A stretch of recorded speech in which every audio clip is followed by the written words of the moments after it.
Sering kita dengar ma'rifatullah, benar nggak? Awwaluddin ma'rifatullah. Awal agama mengenal Allah. Ini bukan hadis, ini perkataan ulama dalam kitab. Awwaluddin ma'rifatullah.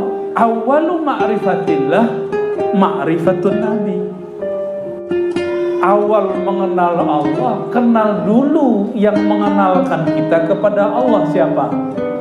Nabi Muhammad SAW. Maka disebutlah oleh para ulama di dalam kitabnya.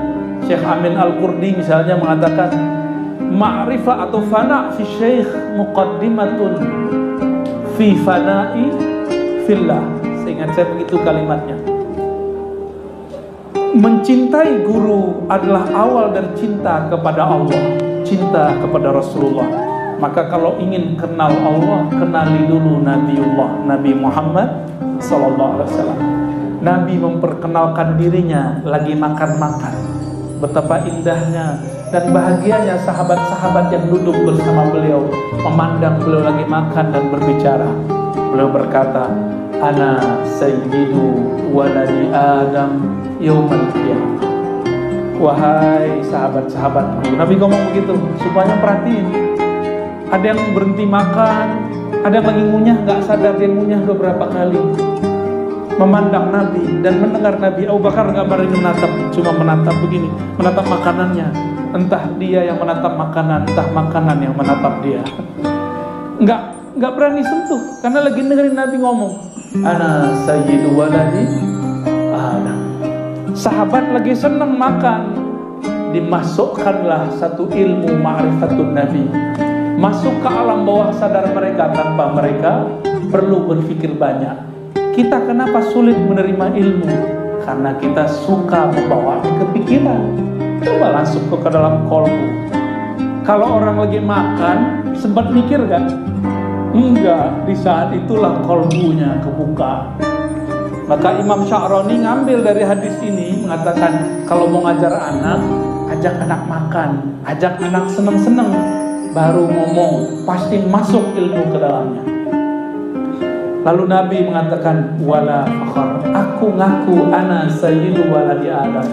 Aku adalah sayyid semua keturunan Adam hari kiamat.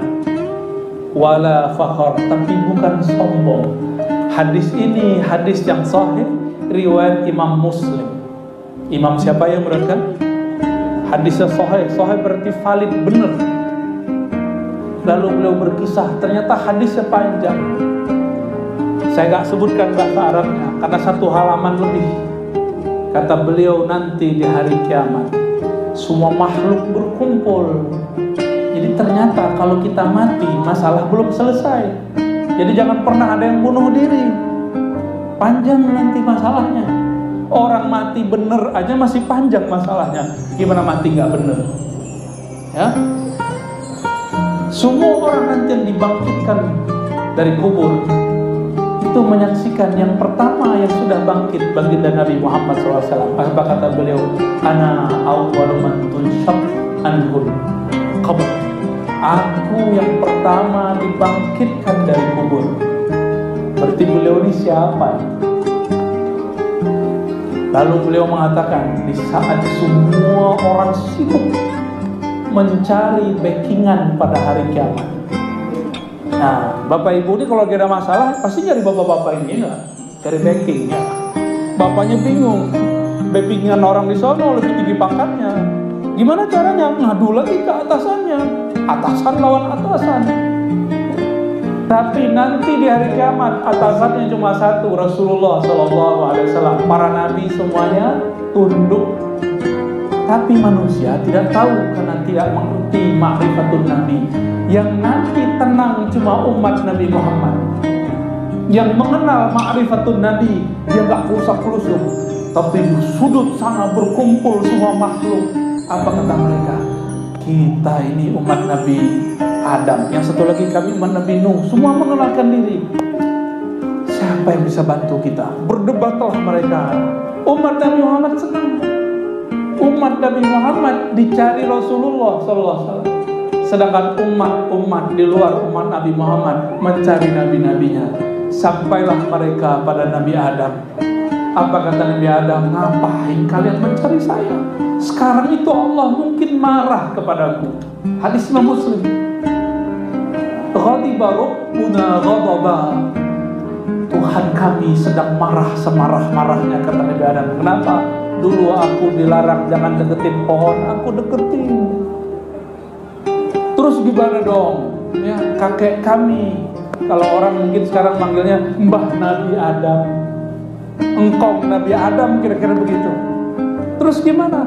Carilah, ada Rasul pertama yang masyhur di bumi, namanya Nuh. Carilah Nabi Nuh. Akhirnya mereka berangkat lagi, nggak ada kendaraan saat itu. Mereka mencari ke sudut sana, ke kiri, ke kanan, ke timur, ke barat. Bertemulah seorang nabi, namanya Nuh. Sampailah kepada Nabi Nuh. Apa kata Nabi Nuh? Masa kalian minta tolong kepadaku? Minta tolonglah kepada orang setelahku. Kenapa? Dulu aku malu, sempat mendoakan kehancuran, kebinasaan umatku. Sono cari Ibrahim. Akhir mereka cari Ibrahim. Ini kan hadis dipendek. Aslinya setiap umat cari nabinya, tapi ini dipendek. Cuma nabi-nabi besar yang disebut ulul azmi. Mereka cari Nabi Ibrahim. Apa kata Nabi Ibrahim? Kalian ini gak tahu salah Ibrahim. Ibrahim ini pernah bohong 2 kali. Coba kita pernah bohong berapa kali? Pak, udah bohong berapa kali, Pak? Gak usah sok suci. Kita ini bohong semua. Minimal bohong sama diri sendiri. Belum lagi bohong sama ayah dan bunda, dengan anak, dengan istri, bahkan suami. Nah Ibrahim ngomong, saya bohong 2 kali. Padahal bohongnya Nabi Ibrahim bener. Ditanya sama tim hakimnya Namrud, Ibrahim, kamu kan yang ngancurin Tuhan-Tuhan kami. Nabi Ibrahim seneng digituin. Wah, masuk nih jebakan ya. Wahai Tuan Hakim, tanya tuh sama yang paling gede. Kan ada golok di tangannya. Tanya sama dia. Namrud langsung turun. Ibrahim, kamu jangan bodoh-bodohin kami. Itu kan patung, mana bisa ngomong. Masuk gak jebakannya? Jebakannya Aji. Ini Ibrahim alaihissalam. Apa kata Ibrahim? Wahai Tuan Namrud, wahai umatku, wahai kaumku, kalau si gede itu gak bisa nyelamatin dirinya, padahal Tuhan paling besar kalian, terus kenapa kalian sembah? Kalah gak mereka? Kalah. Tapi orang kalah debat gak mau kalah. Buat status baru, rilis video baru. Namrud kemudian buat keputusan. Aku Namrud 400 tahun tidak pernah sakit. Akulah Tuhan kalian. Tuhan ini udah kalah. Ana Rabbukum, yang Tuhan kan aku. Rabb itu artinya yang punya, yang memiliki, yang punya negeri Babilonia aku. Maksud Rabb di situ artinya raja. Akhirnya Namrud mengatakan malu kalah sama Nabi Ibrahim, anak muda kemarin sore. Nabi Ibrahim kemudian dihukum tanpa pengadilan. Pak hakimnya nggak beres, dia turun tangan. Namrud kemudian menghukumnya dengan hukum bakar. Dibakar 40 hari 40 malam nggak mati-mati. Ketika dibakar, itu kayu, itu api, makhluk Allah bukan? Kalau dia makhluk, dia pasti berkhidmat kepada kekasih Allah. Di zaman itu kekasih Allahnya siapa? Nabi Ibrahim. Datang malaikat Jibril dengan sayapnya sampai ke bawah. Kecepatan tercepat di alam semesta itu Nabi Ibrahim selain Nabi Muhammad. Kata malaikat Jibril, wahai Ibrahim, kekasih Allah, kekasihku juga, apakah engkau butuh bantuanku? Padahal malaikat Jibril belum dapat izin dari Allah turun. Kata Nabi Ibrahim, hasbunallah wa ni'mal, cukup Allah. Kau balik wahai Jibril. Kembali malaikat Jibril ke langit. Menangis malaikat Jibril melihat Nabi Ibrahim disiksa. Tapi Nabi Ibrahim di saat itu didatangi juga oleh malaikat bumi, malaikat angin, semua datang. Apa kata beliau? Hasbi Rabbi, cukup Tuhanku. Tiba-tiba Allah berkalam, Allah yang langsung turun tangan. Kata Allah, ya nar, api makhluk Allah? Makhluk Allah apa buatan gas? Makhluk Allah. Kata Allah kepada api, wahai api, kuni bardan. Sekarang SK kamu berubah spesial. Tadinya surat kerjanya bakar-bakar orang, gosongin orang. Detik itu SK-nya api berubah. Apa SK-nya? Bikin Nabi Ibrahim kedinginan. Akhirnya Nabi Ibrahim begini ke dalam api, bingung nanti. 40 hari 40 malam nggak mati. Dikira kayaknya kurang gede nih apinya, tambah lagi kayu bakar, tidak mati. Jadi Bapak Ibu gak usah takut, siapa yang berjuang menegakkan kalimah Allah, Allah yang jamin, bukan malaikat. Allah yang jaga, bukan khadam, bukan jin, bukan jimat. Hatta sholat kita nggak bisa jaga kita kok, karena kita dalam sholat nggak bisa jaga kolbu, masih ingat selain Allah. Ketika semua orang mencari Nabi sampai di Nabi Ibrahim, Nabi Ibrahim tadi sudah bercerita, jangan cari saya, cari Nabi Musa, Nabi yang paling cerdas Pak, tapi kalah juga sama Nabi Adam. Nabi Musa itu debat, nggak ada yang bisa dia kalahkan, cuma 2 nabi, Nabi Adam sama Nabi Khidir, kalah dia langsung, apalagi Nabi Muhammad sallallahu alaihi wasallam. Datang ke Nabi Musa ngomong apa? Ya Allah, kalian kok datang kepada aku dulu pernah bunuh orang dan gak dikisos. Dikisos itu kalau kita bunuh, kita dibunuh balik, gak dihukum. Carilah Nabi Muhammad. Di riwayat kedua, carilah Nabi Isa, yang lebih pasnya tanpa menyebutkan Nabi Isa. Maka mereka carilah Nabi Muhammad sallallahu alaihi wasallam. Ternyata ketika para nabi ngomong begitu, itu nabi-nabinya nemenin. Para nabinya ikut nemenin. Jadi dari Nabi Adam tadi ikut menemani. Berkumpullah para nabi. Mereka lah yang berbicara langsung kepada Nabi Muhammad sallallahu alaihi wasallam. Lalu Nabi Muhammad kemudian berdoa, lalu sujud di hadirat Allah, di bawah arasnya. Bahkan dalam riwayat disebutkan ajlasani Rabbi, bahkan Allah mengangkatku ke arasnya. Aras kan bukan tempat duduk Allah, tempat duduk Nabi Muhammad itu sallallahu alaihi wasallam. Tempat sholatnya Nabi Muhammad itu dalilnya ajlasani Rabbi, Allah mendudukkan, meletakkan aku di tempat mulia, yaitu aras.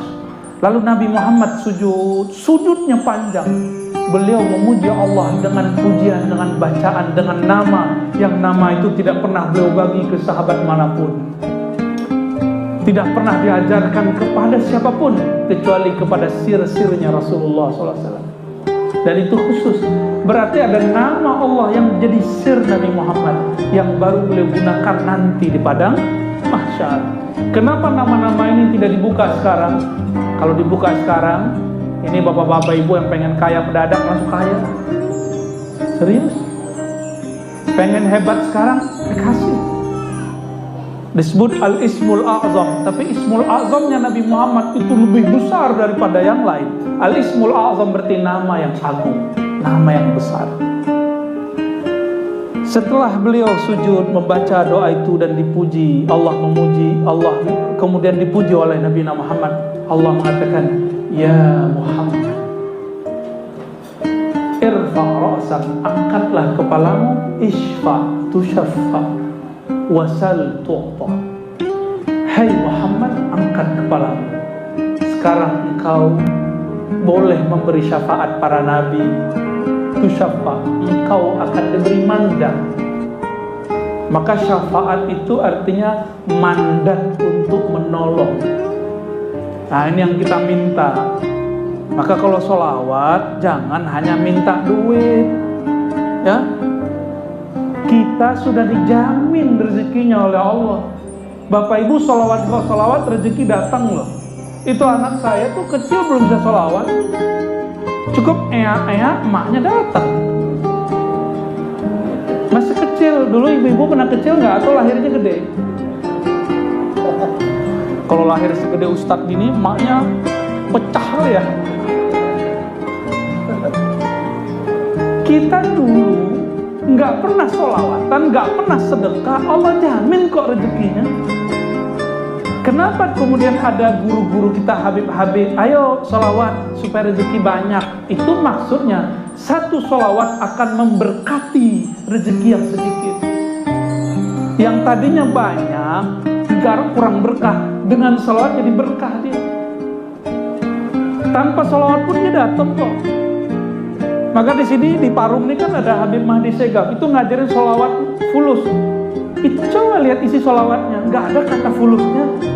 Kalau orang ngerti, itu orang akan paham. Oh ya, Habib ngajarin kita cintakan Nabi, bukan ke fulus. Benar, dekat sini ada Nurul Iman. Ambil zikirnya, tujuan beliau, muridnya, santrinya supaya cinta Nabi. Mulai dari Ba'da Isya sampai subuh, jangan lepas dari 400, benar nggak? Sayangnya saya kenal beliau setelah belakangan. Dulu waktu beliau masih hidup, saya cuma ngeliat di mobil. Waktu itu kita nggak percaya ada Habib. Masa sih ada Habib? Keturunan Rasul udah mati. Saya juga keturunan Nabi, Nabi Adam. Dulu begitu saya Pak ya. Mohon maaf para Habib, dulu saya suul Adam. Meninggal beliau baru kita sadar. Ternyata beliau cara dakwahnya begitu. Sholawat fulus ya, nggak ada sholawat fulus di situ. Allahumma sholli ala sayyidina Muhammad wa ala ali sayyidina, gitu doang. Ternyata tujuan beliau supaya santrinya cinta kepada Rasul. Dibuka dakwahnya lewat supaya disebutlah ini sholawat emas, sholawat pohon duit. Awal-awalnya begitu. Bapak Ibu, kata Nabi, ta'iba abdud dinar, sungguh lelah hamba-hamba budak-budak duit. Duit itu rajanya dunia, benar nggak? Orang kalau berduit Pak, sama satpam di mal-mal kita dihormati, ya nggak? Bener nggak? Bajunya bagusin dikit, ya? Mobilnya dicek baru lagi. Pas turun, silakan Pak. Coba bajunya biasa, mobilnya biasa, jalan kaki lagi, turunnya pakai Gojek, ya? Mau mana? Masuk kita ke Citralik, ditanya sama Pak Satpam, mau mana? Naik begini Pak. Kita kalau begitu senyum aja ya. Tapi saya banyak ketemu orang kaya, kemana kaosnya? Pakai kaos. Dulu waktu dia miskin, celananya panjang. Pas sudah kaya, celananya naik Pak, di atas lutut. Ya, saking zuhudnya itu. Cuma bawa ya tas kecil gitu. Dompetnya nggak tebel-tebel, kartunya pun udah nggak tebel, semuanya udah di handphonenya. Ya, udah nggak zaman, ya, kartu banyak. Tapi ternyata, masya Allah, hati-hati ya. Jangan tertipu dengan penampilan. Tapi mau gimana lagi, al-hukmu bizawahir itu terjadi. Bapak Ibu yang bukan Allah. Akhirnya Nabi memberikan izin kepada Nabi Adam, Nabi Nuh, Nabi Ibrahim, Nabi Isa, Nabi Musa. Semua dapat izin. Lalu 124.000 dapat izin. Apa kata beliau? Kalau aku tidak izinkan, Ibrahim pun tidak boleh memberi syafaat. Anal Fatih, akulah sang Al-Fatih itu. Dan kalau bukan karena aku juga, tidak akan ada yang mampu kemudian menutup. Maka akulah Al-Khatib. Jadi para nabi boleh membantu beri syafaat umatnya karena Nabi Muhammad kasih izin. Maka ada namanya sholawat Al-Fatih. Nah, carilah kiai, ambil ijazahnya, amalin di rumah ya. Allahumma sholli ala sayyidina Muhammad al-Fatih lima ughliq wal khatim lima sabaq nasiril haqqi bil haqqi wal hadi ila siratikal mustaqim wa ala alihi haqqa qadrihi wa miqdarihil azim. Saya dapat dari murid-murid Abuya Said Muhammad Alwi Al-Maliki ijazah salawat ini. Bapak Ibu yang bukan Allah, jadi Nabi Muhammad Nabi Ibrahim walaupun itu kakeknya, Nabi Adam walaupun itu awalul bashar, bapaknya manusia, manusia pertama. Tapi kalau urusan kiamat bukan beliau bapaknya, Nabi Muhammad lah bapaknya. Gelarnya istri Nabi apa? Ummul Mukminin. Bapaknya siapa? Ummul atau apa? Ummul Pak? Ummi. Ibu orang beriman. Bapaknya siapa? Abul Mukmininnya siapa? Tapi tidak dibahaskan di dalam hadis. Abul Mukmininnya baginda Nabi Muhammad sallallahu alaihi wasallam. Iman itu di kepala, digelar, di baju, di serban, atau di mana? Iman di kolbu. Kolbu puncaknya sumbernya dari mana? Ruh. Maka Nabi itu menyebutnya dirinya Sayyidul Awwalin, Sayyidul Akhirin. Beliau lah yang disebut Abul Arwah, bapaknya sekalian ruh. Ruh kita berinduk kepada beliau sallallahu alaihi wasallam. Kalau anak-anak nangis, dia kalau nangis manggil siapa? Dua aja, emaknya, bapaknya. Benar gak? Maka di hari kiamat, bapak ruh kita Nabi Muhammad, umur ruh kita Ahmad, dia juga. Itu istilah aja. Jadi ada istilah dari guru-guru kami, Ahmad ummul arwah, Muhammad abul arwah. Istilah aja, bukan berarti bapak fisik. Ahmad induknya ruh, Muhammad bapaknya ruh. Maka dibahasakan dengan bahasa hadis, ana sayyidu waladi Adam. Aku adalah sayyid. Sayyid di situ maknanya akulah sumber ruh, akulah sumber cahaya, akulah bapak kalian alam semesta. Sumbernya Nabi Muhammad sallallahu alaihi wasallam. Jadi wajar jika Nabi lewat pohon mengucapkan salam, lewatin gunung, gunungnya bergetar. Kalau ngelewatin batu, batunya hormat. Tapi batu hormat, tangannya nggak ada Pak. Ya, kalau Pak polisi, Pak tentara hormat gimana? Ya, kalau hormatnya batu, batunya ngomong, Assalamualaikum ya Rasulullah. Coba, ini kan beliau ini kita lihat keren nih bajunya. Coba disalamin sama batu. Stres Pak langsung. Ya, stres langsung. Pulang-pulang jadi orang gila, ngomong sendiri. Makanya nggak bisa jadi nabi kita kan. Ya, kita kenapa nggak Allah jadikan nabi? Karena kalau kita diberikan pengalaman mereka, ember. Orang baru ketemu nabi sekali dua kali, gilanya udah bukan main. Ada orang tiap hari ketemu Rasulullah biasa aja. Ada yang nggak percaya juga karena nggak pernah ketemu. Ya, ada yang marah-marah sama saya. Ya, yang begitu kok diceritain. Lo Nabi menceritakan kok. Para ulama cerita mimpi ketemu Rasul. Dan Nabi punya majelis cerita mimpi pada subuh. Hadis Sahih Bukhari. Mimpi itu ada babnya, cuma harus kepada ahlinya, ya. Bapak Ibu yang makan Allah, inilah kenapa kita mesti kemudian mengadakan maulid. Jadi mengadakan maulid nggak wajib secara hukum fikih, tapi secara hukum cinta itu wajib. Ya, ngucapin selamat ulang tahun ke istri wajib nggak di dalam hukum Islam? Tapi bagi istri wajib dalam hukum cinta. Ya, itu hukum cinta Pak. Hukum cinta itu beda. Ya, beda bab dia. Lupa kita dikira kita ingat yang lain ya. Maka Abu Yasin Muhammad Al-Maliki mengatakan, jika di zaman ini idola-idola tambah banyak, figur-figur tambah banyak, apalagi anak muda kita sekarang kiblatnya ke mana-mana, ya kita gak usah sebut lah, ya. Lalu untuk supaya kolbu ini benar-benar berkilbat dengan benar, kita ceritakan tentang Nabi